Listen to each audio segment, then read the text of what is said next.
नमस्कार, जय हिंद, वंदे मातरम। दोस्तों, मैं नवदीप सिंह तक्षशिला बुंदेलखंड में आपका एक बार फिर स्वागत करता हूं। जैसा कि आप देख रहे हैं, हिंदी का प्रैक्टिस सेट नंबर 1 हम आज फिर से हिंदी का जो प्रैक्टिस सेट है वो चालू करेंगे, क्योंकि आपको पता है कि जितने भी आपके कॉम्पिटिटिव एग्ज़ाम हैं उन सभी में हिंदी आती है आपकी, वो अच्छे खासे नंबरों की आती है। इसीलिए हम अब हिंदी का आपका प्रैक्टिस सेट फिर से शुरू कर रहे हैं, प्रैक्टिस सेट नंबर 1। और इसमें आपके अच्छे खासे जो क्वेश्चन है वो हम डिस्कस करेंगे।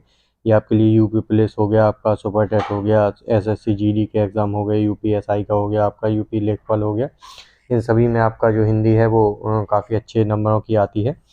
तो सभी के लिए एक इम्पोर्टेंट रहने वाली है ये क्लास, तो सभी लोग ज़रूर देखें, अपने दोस्तों तक शेयर भी कर दें इस वीडियो को।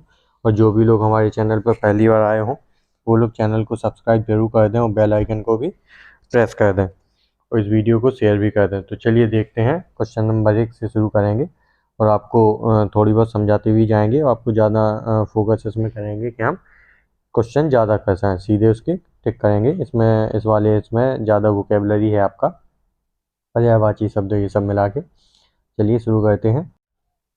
तो ये आपका क्वेश्चन नंबर 1 है आपका। इसमें समानार्थी शब्द पूछा गया है।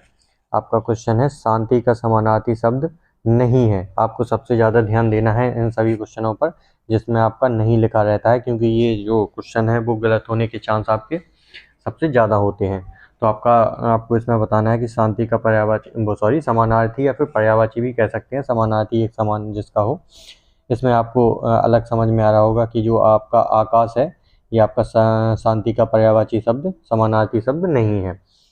ठीक है, आपका चुप्पी, मौन, नीरवता ये आपके शांति के पर्यायवाची या फिर समानार्थी शब्द हैं आपके। अगला है आपका, दरवाजा शब्द का समानार्थी नहीं है। इसमें भी आपका नहीं पूछा गया है, तो दरवाजा का आपका जो समानार्थी शब्द नहीं है वो आंसर हो जाएगा आपका। सीधा क्वेश्चन आंसर बताते जा रहे हैं, जो जरूरी लगेगा उसको थोड़ा डिस्कस कर लेंगे। तो ये आपका इसका आंसर हो जाएगा आपका गवाक्ष। जबकि आपका जो कपाट है, पट है, फाटक है, ये आपके दरवाजे के जो समानार्थी शब्द होते हैं वो होते हैं। ठीक है, अगला क्वेश्चन देखते हैं। आवर्त शब्द का सही अर्थ क्या है। इसमें पूछा गया है जो आवर्त है इसका सही मतलब क्या होता है। तो ये आपको बताना है कि आवर्त शब्द का सही मतलब है वो क्या होता है। ये आपका ये शब्द आपका पर्यायवाची में भी आ सकता है। तो इसका सही आंसर है आपका भंवर। ठीक है, भंवर मीन्स क्या होता है, आपका आवर्त होता है। तो ये आपका डी ऑप्शन सही हो जाएगा। फिर आगे चलते हैं आपका क्वेश्चन नंबर 4 पे। फिर इसमें देखें, लिखा गया निम्नलिखित में से किस वर्ग में सभी शब्द पर्याय नहीं है। मतलब ये जो क्वेश्चन दिए हुए, जो आपके पर्यायवाची दिए गए हैं, इसमें बताना है कि किसमें सभी पर्यायवाची नहीं है। तो वो क्वेश्चन चाटना है आपको, वो ऑप्शन चाटना है जिसमें सभी के जो शब्द दिए हुए हैं वो पर्यायवाची नहीं है। तो ये जो आपका है पहला, अचल, नग, गिरी, भूदर, ये सारे के सारे आपके पर्यायवाची हैं आपके। जबकि इसका आंसर आपका हो जाएगा क्या, आपका इसका आंसर हो जाएगा बी। ठीक है, ये इसमें क्या है, सभी शब्द जो हैं वो पर्यायवाची नहीं है। जबकि ये आपका अचल, ये आपका जो पर्वत है उसके पर्यायवाची हैं सरिता, तटनी, तरंगिणी, सरिला, ये भी हैं आपके। कृपाण, असी, करवाल और चंद्रास, ये तलवार की पर्यायवाची हैं आपके। इसमें सुर के जो पर्यायवाची दिए गए हैं, लेकिन ये आपका एक जो शब्द है वो जो आपका देवता का पर्यायवाची नहीं है। तो इसका आंसर हो जाएगा आपका बी। आपको इस शब्द पर जरूर ध्यान देना है, नहीं पर। ठीक है, फिर आपका अगला क्वेश्चन है, नौकर का पर्यायवाची निम्नलिखित में से है। तो इसमें कौन सा पर्यायवाची है जो नौकर का है। तो ये आपका क्वेश्चन हो जाएगा, इसका क्वेश्चन नंबर 5 का आपका आंसर हो जाएगा क्या, भृत्य। भृत्य जो शब्द होता है ये आपका नौकर का पर्यायवाची शब्द होता है। तो ये आपको अच्छे से ध्यान रखना है, ये लिखते भी जाना है, कुछ जो इंपॉर्टेंट आपको शब्द लगे वो आप नोट डाउन करते जाएं। तो ये आपका 5 का ऑप्शन हो जाएगा सी। फिर आपका काकू शब्द का सर्वाधिक उपयुक्त समानार्थी शब्द कौन सा है। किस शब्द का आपको बताना है, काकू। मतलब काकू को क्या बोलते हैं शब्द को। तो इसका जो सीधा सीधा आंसर बता देते हैं, शब्द तो आप जानते ही हैं। तो काकू का जो समानार्थी शब्द हो जाएगा वो होता है व्यंग। व्यंग को क्या कहते हैं, काकू कहते हैं। ठीक है, फिर है आपका मृगेंद्र का पर्यायवाची शब्द क्या है। तो मृगेंद्र आपको पता होगा कि मृगेंद्र किसको कहते हैं, सिंह का। सिंह, सिंह या फिर शेर को मृगेंद्र कहते हैं। तो इसका पर्यायवाची पूछा है तो इसका हो जाएगा आपको शार्दुल। शार्दुल का मतलब भी क्या होता है, शेर ही होता है। ठीक है, फिर आपका क्वेश्चन नंबर 8 है, गाय का पर्यायवाची इनमें से नहीं है, इसमें नहीं पूछा गया है, तो आपको क्वेश्चन ध्यान से पढ़ना है। तो आपका हो जाएगा आपका क्या, मंदार।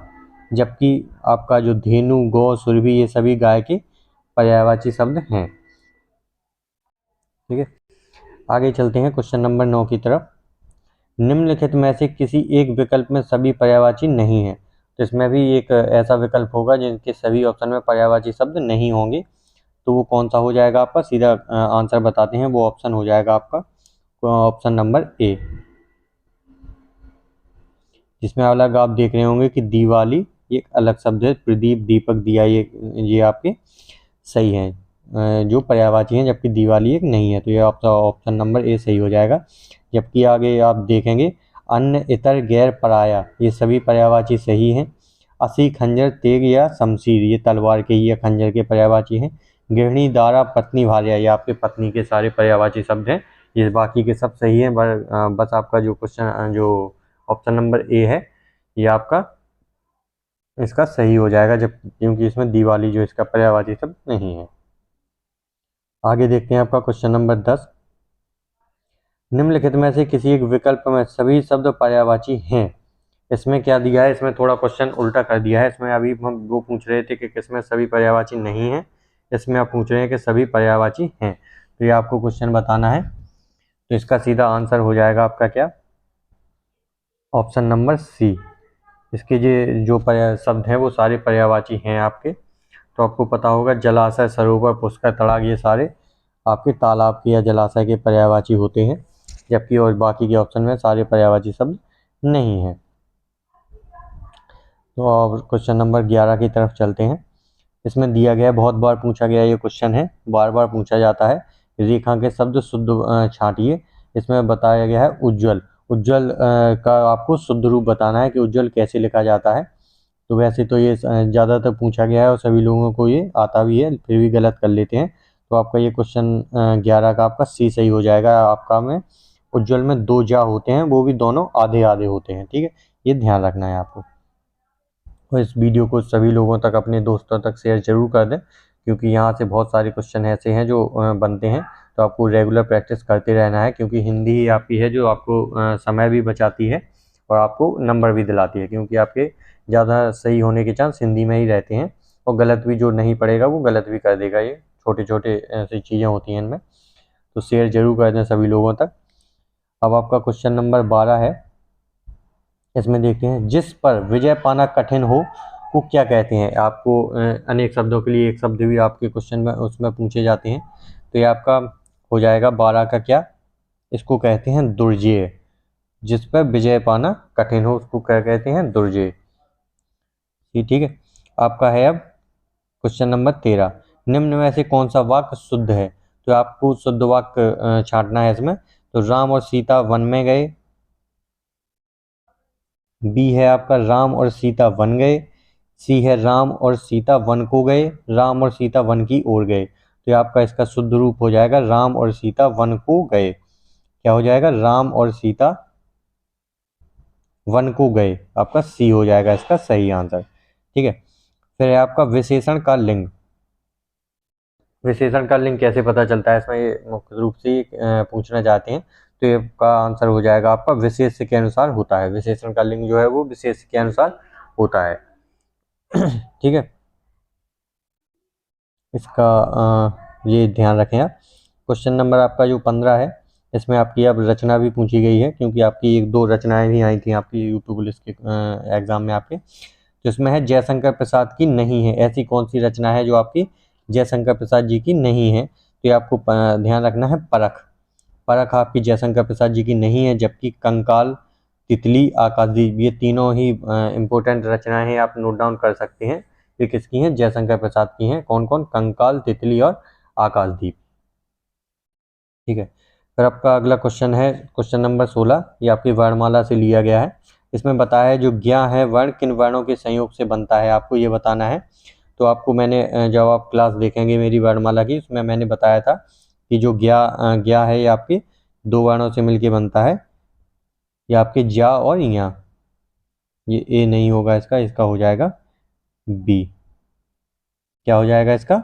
बी आंसर, क्योंकि जो पहला वर्ण होता है ये आधा होता है हलंत वाला, और जो लास्ट का होता है ये पूरा होता है। तो ये आपका आंसर क्वेश्चन हो जाएगा, इसका आंसर हो जाएगा बी। ठीक है।